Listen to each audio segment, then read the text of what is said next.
સુરતના ઉધના વિસ્તારમાં છત્રપતિ શિવાજી મરાઠી સ્કૂલ છેલ્લા 1 મહિનાથી એનઓસી અને બીયુ પરમિશનની કાર્યવાહીને કારણે સીલ હતી। જો કે તંત્રએ આ અંગે કોઈ યોગ્ય પગલાં ન લેતા વિદ્યાર્થીઓને પોતાનું ભવિષ્ય અંધકારમાં જતું લાગ્યું, જેના કારણે આજે સ્કૂલે જઈને વિદ્યાર્થીઓએ હથોડી પથ્થરથી તાળું તોડી પ્રવેશ કર્યો। આ ઘટનાનો વિડીયો પણ વાયરલ થયો છે।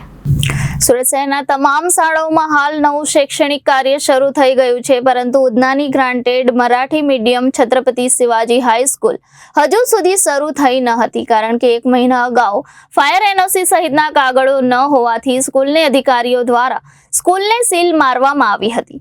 વિદ્યાર્થીઓ દરરોજ સ્કૂલ ક્યારે શરૂ થશે તેની તપાસ કરવા માટે આવતા હતા, પરંતુ સ્કૂલ તરફથી કોઈ યોગ્ય પ્રત્યુત્તર ન મળતા અંતે વિદ્યાર્થીઓએ ભણવા માટે સ્કૂલનું તાળું તોડી સીલ તોડીને સ્કૂલમાં પ્રવેશ કર્યો હતો। Bureau report Janadesh news Surat.